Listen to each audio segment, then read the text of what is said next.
Alors, est-ce que vous connaissez l'histoire de ce banc qui est là? Non. Christopher, tu la connais toi? Tu veux nous en dire un bout? Oui, c'est une boîte qui a été structurée par un groupe de distribution de petit âge, qui est juste à côté, qui fait une distribution tous les matins pour les réfugiés. Et ce bon a été retiré par la mairie pour empêcher des personnes de se regrouper ou dormir sur place. Les pots aussi sont venus de la mairie pour aussi remplacer le bon qui était retiré. Mais c'est aussi certains habitantes. Donc, Jane, tu peux en parler un peu plus? C'est pour le bon, la question du bon. Ah, le bon. En fait, il y avait un banc qui a été retiré et c'est plusieurs associations qui ont voulu remettre un banc pour créer l'affordance pour que les gens puissent s'asseoir.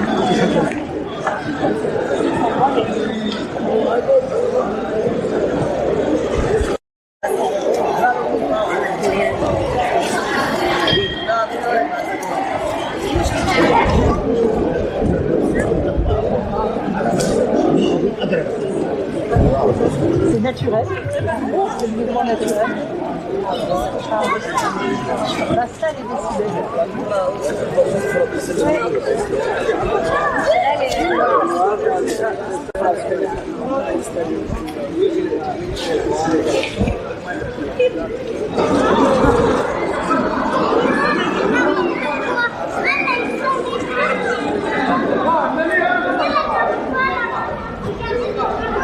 ici. C'est la Alpagel. C'est pas des entrepôts pour la SNCF? Pour la SNCF. Effectivement, c'est un lieu qui est assez intéressant parce que pour le coup, c'est une ZAC qui a fini c'est une zone à construire qui a fini de se transformer. Et donc, ce que vous avez ici, vous voyez encore tout à fait la structure des entrepôts ferroviaires. En fait, il y avait les très très grandes infrastructures du rail. Il y avait le dépôt de la Chapelle, il y avait le dépôt de la Chapelle Charbon et il y avait ici la Alpagel, qui a été construite en 1926. Et en fait, vous voyez là-bas, il y a le collège Aimé Césaire qu'on a longé pour arriver. C'est l'ancien centre des messageries de l'Est. En fait, c'est une halle qui servait pour répartir les colis et toutes les livraisons vers Paris. Donc c'était le lien entre le rail et la terre. Et, oui, tout à fait, la terre. Et en fait, ici, vous êtes dans ce qu'on appelle une zone d'éveillage, c'est-à-dire qu'en fait, les cheminots allaient tous vivre ici, puisqu'ils pouvaient être réveillés à n'importe quel moment pour venir servir.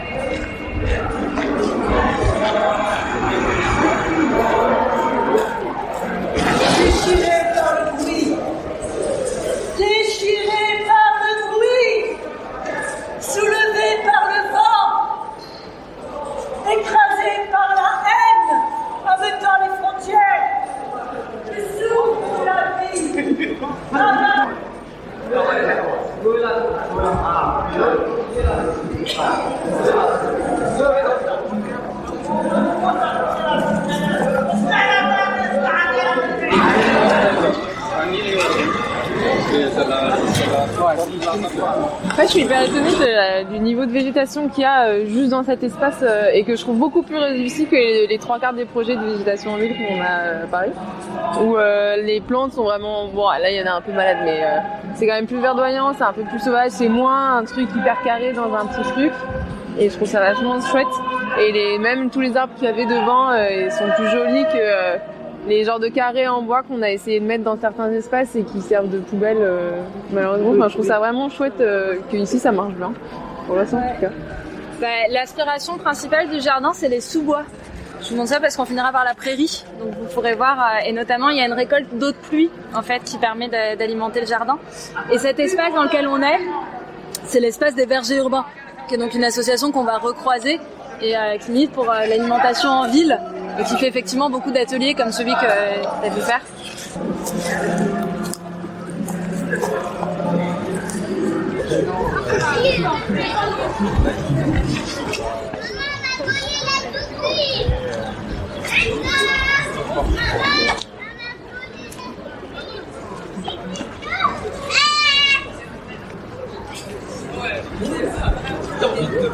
Ressources humaines, moi je vous rappelle.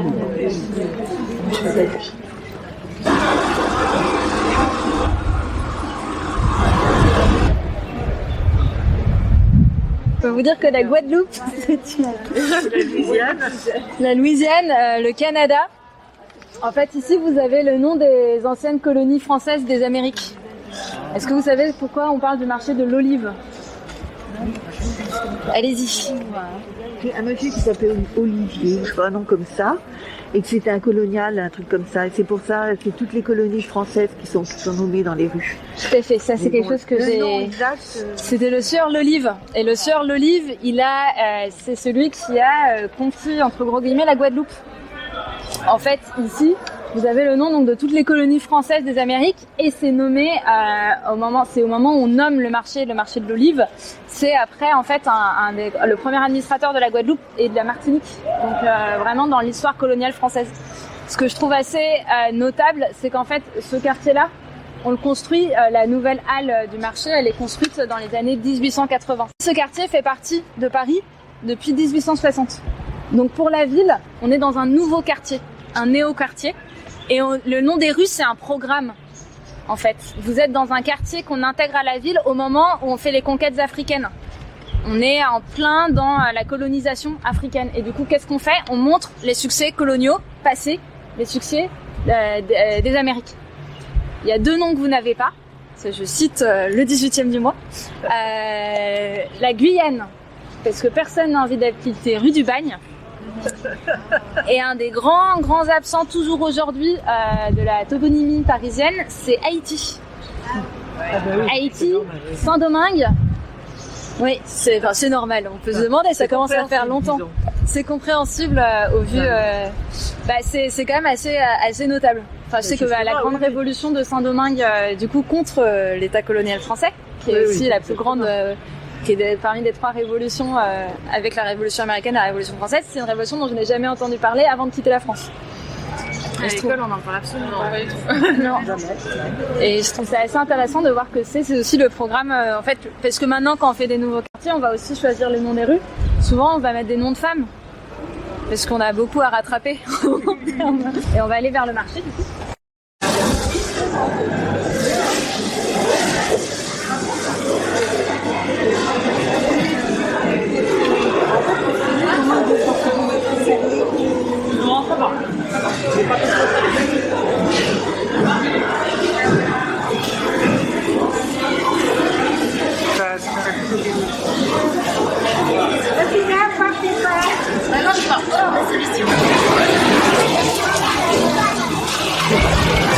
Bon, qu'est-ce que ça vous évoque ici? La campagne, c'est trop bien. Merci d'avoir suivi le début, effectivement. Il y a le marché, il y a l'église et il y a la place. Vous avez le cœur du village. Je sais que personnellement, si on me dit Max Dormois, pour moi c'est ça, quoi. Parce qu'on retrouve une identité effectivement un peu place. À mon sens, en tout cas, place de village. Ce que je trouve intéressant aussi, c'est qu'en fait, c'est un quartier, c'est un côté presque pittoresque et on est passé assez rapidement, mais vous avez vu toutes les terrasses. Je pense que si on parle de gentrification, à Max Dormois, c'est ici aussi. Même la Halle Pujol, moi, ça m'a évoqué cette gentrification. La Halle Pujol, ouais. Tout à fait, mais en fait, ces espaces-là et les terrasses, ça fait un côté... En fait, ces terrasses, c'est intéressant, je sais qui en parlait tout à l'heure, de dire que ça a mangé l'espace public. Et en fait, non seulement ça le mange, mais en plus ça recrée un truc social, parce qu'en effet, il faut payer. Le demi est vite à 7-8, le demi, la fin, c'est vite à 7-8 €. Non, mais un jour, on y sera, quoi. Non, mais c'est drôle, en effet. Et puis, en plus, ça remet vraiment, du coup, ce truc par couleur de gens. Moi, j'ai regardé quand on était au Alpajol, il n'y avait pas une personne de peau noire qui était assise en terrasse, quoi. Comme on est d'ailleurs dans ce groupe, que des blancs, d'ailleurs. Donc on est dedans aussi, mais en fait ils sont en train vraiment de manger l'espace public et de garder ce truc de chacun dans son petit espace alors qu'on vit tous dans le même quartier, quoi.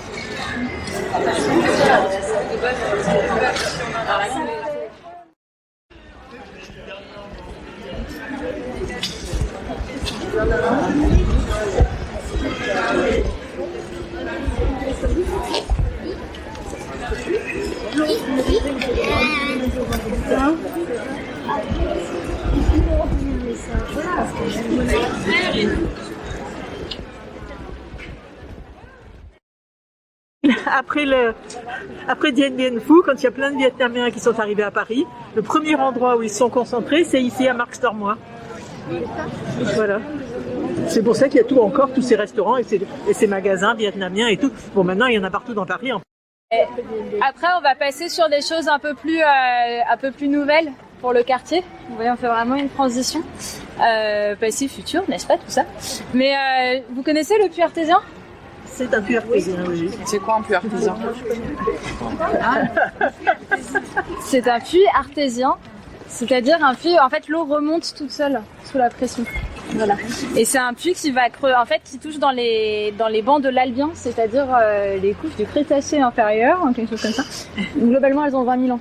C'est des eaux, c'est des énergies fossiles. Celui-là, pardon, il descend à quelque chose comme, il y a marqué 740 mètres. 79. C'est du coup, enfin oui, c'est une. Je crois qu'il y a 3 puits artésiens en ce moment dans Paris. Oui, exact. Et qui vont toujours la même source. Toujours la même source. Cette source est bien placée, effectivement. 3 puits, dont un à la Butte-aux-Cailles et un dans le 16e. Dans le 16e. Et ils vont en construire d'autres normalement. Il y en a d'autres qui sont prévus. Ouais. Bah en fait, c'est déjà c'est quelque chose qui est très apprécié. Et il faut savoir que ces réseaux d'eau, ils peuvent être branchés au réseau d'eau potable si jamais il y a un souci de pollution. Donc ils peuvent prendre la relève. Et ils sont aussi cherchés comme des points de fraîcheur. Et bon, elle est censée être particulièrement pure parce que complètement protégée des pollutions extérieures. Quelque chose auquel je réfléchissais quand on passait à côté de cette place et quand on parlait d'espace public là, c'est la question des fontaines. Enfin, l'eau, ça fait aussi partie vraiment des questions d'hospitalité dans la ville. Je sais qu'on a l'eau courante encore une fois que depuis Haussmann, qui a quand même fait des choses. Finalement, il n'a pas fait que des trucs anti-barricades.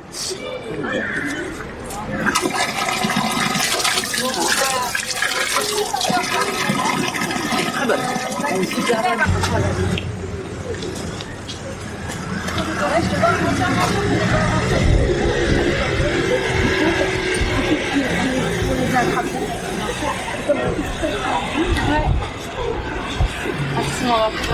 Ouais.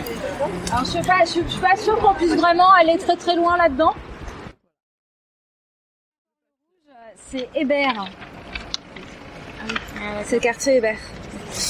Alors vous voyez, nous on va passer Chapelle Internationale, ça s'est bien construit dans les 2 dernières années.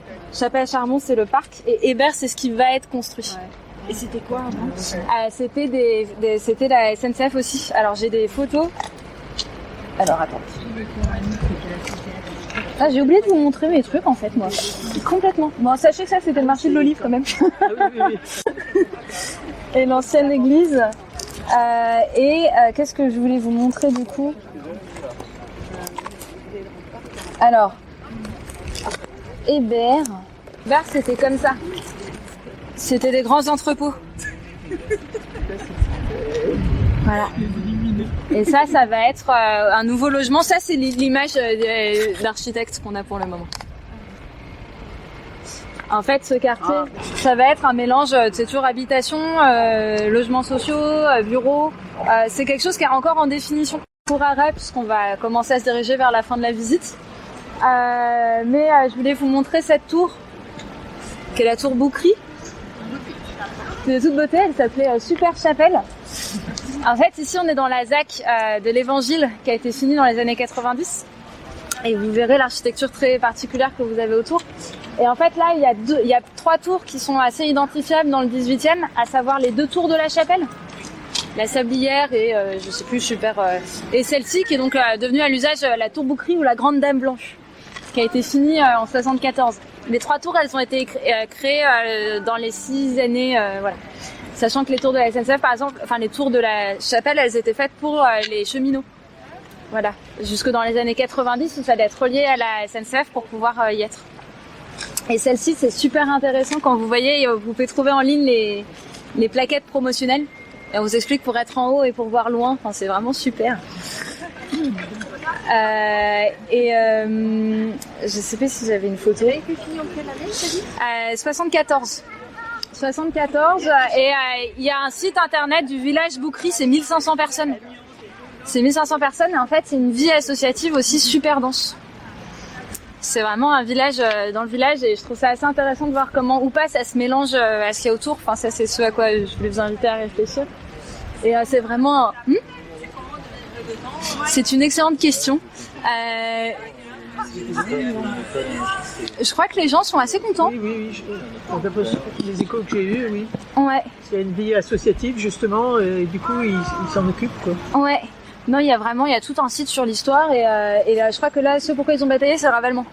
Ça fait 20 ans qu'il doit avoir lieu. Mais je trouve ça assez intéressant. Enfin, c'est vraiment le futur, mais dans les années 60 quoi. Il faut mettre en valeur les mois du soleil. C'est pour la bonne peau.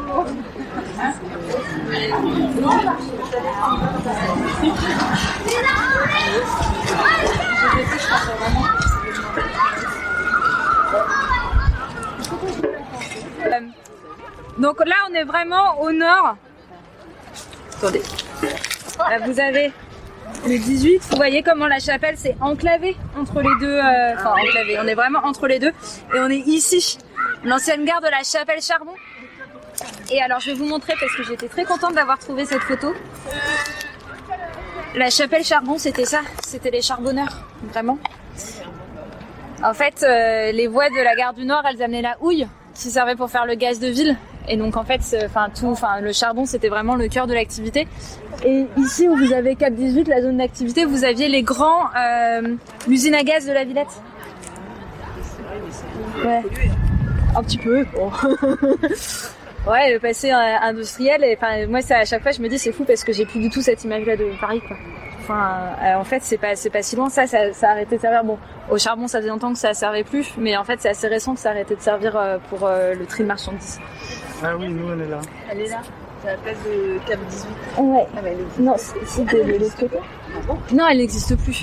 Sur SNCF Old School, les tours de la chapelle des années 70 et le futur quartier de chapelle internationale. Et des jeux novateurs comme à la Villette.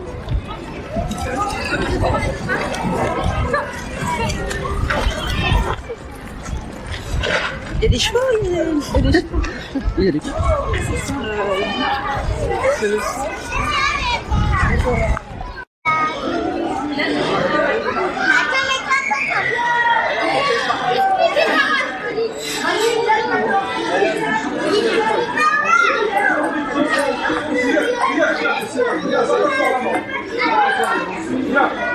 Et là, ils agrandissent le jardin, c'est quoi le plan? C'est les rats.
Bienvenue dans Chapelle Internationale.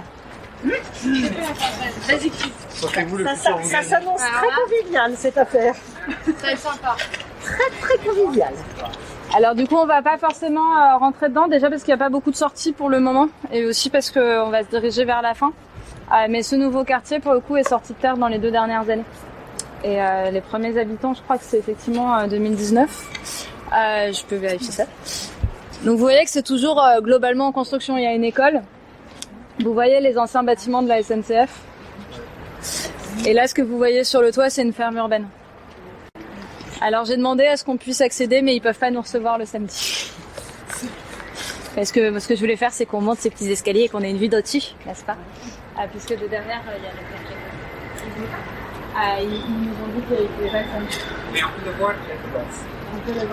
Non, en fait, c'est vraiment un nouveau quartier. C'est les nouvelles tours qui sortent de la chapelle et qui vont faire face au campus Condorcet. Et donc, c'est vraiment un néo-quartier. Pour l'instant, il y a un petit jardin, il y a un café où les gens commencent à se retrouver, il y a une école. Mais c'est entièrement tout nouveau. Et il y a le pôle logistique. C'est encore là où on va faire l'envoi des colis. Alors, du coup, on va terminer dans le jardin d'EcoBox. EcoBox, c'est donc une association qui s'était constituée, on en a parlé au tout début, à la Alpajol, qui faisait partie des associations créées à la Alpajol à partir des jardins et qui a déménagé plusieurs fois et qui est actuellement sur ce lieu qui est un ancien parking. Donc ils vont nous recevoir. La Sophie, quand tu rajoutes, tu peux ça chez toi. À deux avec une amie, on s'était plein de surfaces sur le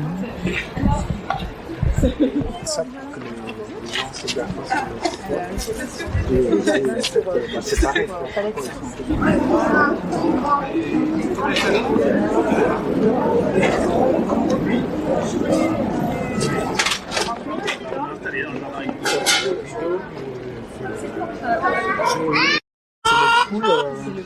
Le grand père noble de la Ouais, je pense, oui, ça fait au-dessus de... Oui, tout à fait. Il y a simplement un truc en plastique pour pas mettre la terre directement.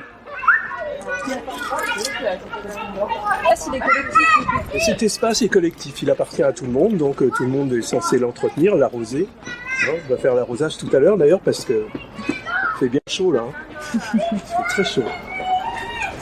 Voilà, ici, c'est une autre parcelle, c'est plusieurs parcelles qui appartiennent à un agriculteur, un jardinier, à la retraite. Tout est récup, baignoire. Tomates dans les baignoires.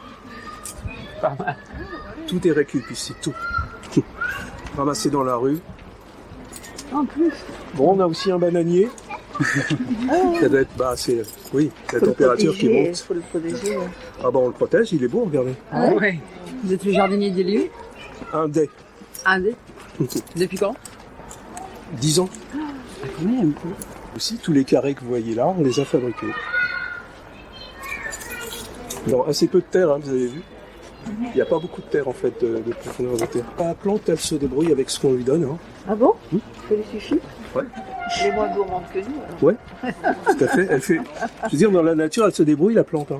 Ah ouais. Ah, les agriculteurs, ils mettent tellement d'engrais et tout ça. Voilà, mais nous, pas d'engrais. Pas d'engrais. Que du compost qui est à l'entrée là-bas. Ouais. Et sinon, des purins d'ortie. Voilà. Ah oui, le purin d'ortie. Le secret, le purin d'ortie.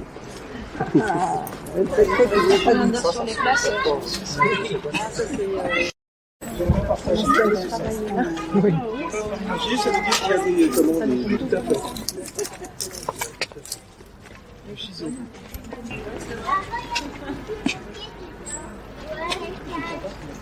C'est bien.